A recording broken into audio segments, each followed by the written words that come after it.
नमस्कार मित्रों, मैं हरिओम शास्त्री आपका अपने चैनल में हार्दिक अभिनंदन करता हूं। आज मैं आपको सुनाऊंगा हरितालिका की व्रत कथा। शिव पुराण के अनुसार एक बार भगवान शिव ने माता पार्वती को उनके पूर्व जन्म का स्मरण कराने के उद्देश्य से इस व्रत कथा के महात्म्य की कथा कही थी।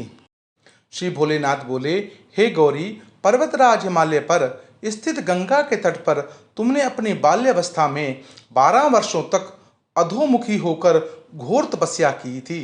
इतनी अवधि तुमने अन्न न खाकर पेड़ों के सूखे पत्ते चबाकर व्यतीत किए। माघ की विकराल शीतलता में तुमने निरंतर जल में प्रवेश करके तप किया।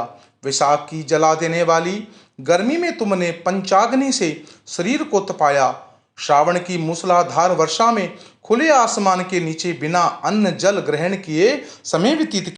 तुम्हारे पिता तुम्हारी कष्ट साध्य तपस्या को देखकर बड़े दुखी होते थे, उन्हें बड़ा क्लेश होता था। तब एक दिन तुम्हारी तपस्या तथा पिता के क्लेश को देखकर नारद जी तुम्हारे घर पधारे। तुम्हारे पिता ने हृदय से अतिथि सत्कार करने उनके आने का कारण पूछा। नारद जी ने कहा, गिरिराज, मैं भगवान विष्णु के भेजने पर यहाँ उपस्थित हुआ हूँ। आपकी कन्या ने बड़ा घोर तपस्या किया है। इससे प्रसन्न होकर वे आपकी पुत्री से विवाह करना चाहते थे। इस संदर्भ में आपकी क्या राय जानना चाहता हूँ। नारद जी की बात सुनकर गिरिराज गदगद हो उठे। उनके तो ऐसे सारे क्लेश दूर हो जाएंगे। प्रसन्नचित्त होकर वे बोले, श्रीमान, यदि स्वयं भगवान विष्णु मेरी कन्या का वर्ण करना चाहते हैं तो भला मुझे क्या आपत्ति हो सकती है। वे तो साक्षात ब्रह्मा हैं। वे हे महर्षि, यह तो हर पिता की इच्छा होती है कि उनकी पुत्री सुख संपदा से युक्त पति के घर की लक्ष्मी बने।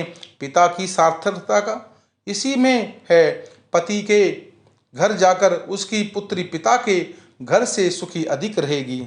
तुम्हारे पिता की सुकृति पाकर नारद जी भगवान विष्णु के पास गए और उनसे तुम्हारे विवाह के निश्चित होने का समाचार सुनाया। मगर इस विवाह संबंध की बात जब तुम्हारे कान में पड़ी तो तुम्हारे दुख का ठिकाना ना रहा।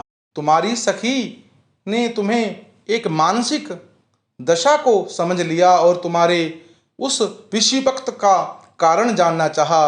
तब तुमने बताया, मैंने सच्चे हृदय से भगवान शिव का वर्ण किया है, किंतु मेरे पिता ने मेरा विवाह भगवान विष्णु से निश्चित कर दिया है। मैं विचित्र धर्म संकट में हूँ, अब क्या करूँ। प्राण छोड़ देने के अतिरिक्त अब कोई भी उपाय शेष नहीं बचा।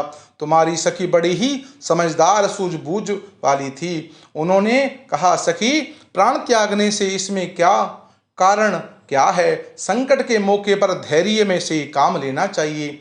नारी के जीवन में सार्थकता इसी से आती है। पति रूप में हृदय में से जिसे एक बार स्वीकार कर लिया, जीवन पर्यंत उसी से निर्वाह करे। सच्ची आस्था एक निष्ठा के समक्ष तो ईश्वर को भी समर्पण करना पड़ता है।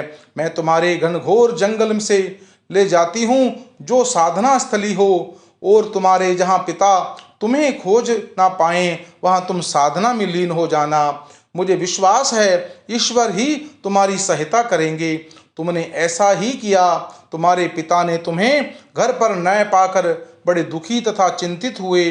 वे सोचने लगे कि तुम जाने कहाँ चली गई। मैं विष्णु जी से उसका विवाह करने का प्रण कर चुका हूँ। यदि भगवान विष्णु बारात लेकर आ गए और कन्या पर घर पर न हुई तो बड़ा अपमान होगा। मैं तो कहीं मुंह दिखाने के योग्य नहीं रहूंगा। यही सोचकर गिरिराज ने जोर शोर से तुम्हारी खोज शुरू करवा दी। इधर तुम्हारी खोज होती रही और उधर तुम अपनी सखी के साथ नदी के तट पर एक गुफा में मेरी आराधना में लीन थी। भाद्रपद शुक्ल पक्ष को हस्त नक्षत्र था। उस दिन तुम्हें रेत के शिवलिंग का निर्माण कर व्रत किया। रात भर मेरी स्तुति कर गीत गाकर जागी। तुम्हारी इस कष्टमय साध्य तपस्या के प्रभाव से मेरा आसन डोलने लगा, मेरी समाधि टूट गई। मैं तुरंत तुम्हारे समक्ष प्रकट हो गया और तुम्हारी तपस्या से प्रसन्न होकर तुमसे वर मांगने के लिए कहा। तब अपनी तपस्या के फलस्वरूप तुमने अपने समक्ष पाकर तुमने कहा, मैं हृदय से आपको पति के रूप में वर्ण कर चुकी हूँ। यदि आप सचमुच मेरी तपस्या से प्रसन्न होकर आप यहाँ पधारे हैं तो आप मुझे अपनी अर्धांगिनी के रूप में स्वीकार कर लीजिए। तब मैं तथास्तु कहकर कैलाश पर्वत पर लौट आया। प्रातः होते ही तुमने पूजा की समस्त सामग्री नदी में प्रवाहित करके अपनी सहेली सहित व्रत का पारण किया। उसी से अपने मित्र बंधु व दरबारियों से सहित गिरिराज तुम्हें खोजते खोजते आ पहुँचे और तुम्हारी इस कष्ट साध्य तपस्या का कारण तथा उद्देश्य पूछा। उस समय तुम्हारी दशा को देखकर गिरिराज अत्यंत दुखी हुए और पीड़ा के कारण उनकी आंखों में आंसू उमड़ आए थे।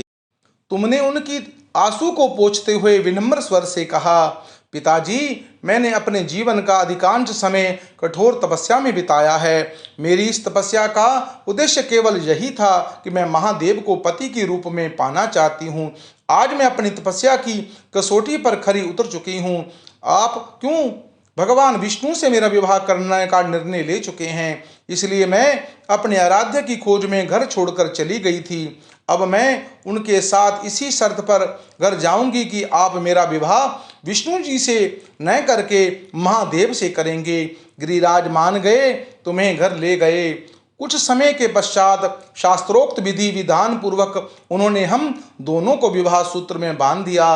हे पार्वती, भाद्रपद की शुक्ल तृतीया को तुमने मेरी आराधना करके जो व्रत किया था, उसी के फलस्वरूप मेरा तुमसे विवाह हो सका। इसका महत्व यह, मैं तुम्हें इस व्रत को करने वाली कुमारियों को मनोवांछित फल देता हूँ। इसलिए सौभाग्य की इच्छा करने वाली प्रत्येक युवती को यह व्रत पूरी निष्ठा तथा आस्था से करना चाहिए। जो कन्या इस व्रत को श्रद्धा भक्ति भाव से करती है, जिस प्रकार माता पार्वती को भगवान शिव पति के रूप में प्राप्त हुए, उसी प्रकार उस कन्या को भी मनोवांछित वर की प्राप्ति होती है।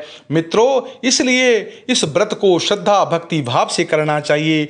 इस व्रत करने से, इस व्रत की कथा सुनने से मनुष्य के समस्त शाप ताप दूर हो जाते हैं और पुण्य की प्राप्ति होती है और अंत में भगवान शिव लोक की प्राप्ति होती है। मित्रों, यह कथा अगर आपको अच्छी लगी हो, इस कथा को, इस वीडियो को अपने इष्ट मित्रों से, रिश्तेदारों से शेयर करें, जिससे उनको भी पुण्य की प्राप्ति हो। और अपने इस चैनल को सब्सक्राइब करें और बेल आइकन के बटन को दबाएं और कमेंट बॉक्स में हर हर महादेव अवश्य लिखें।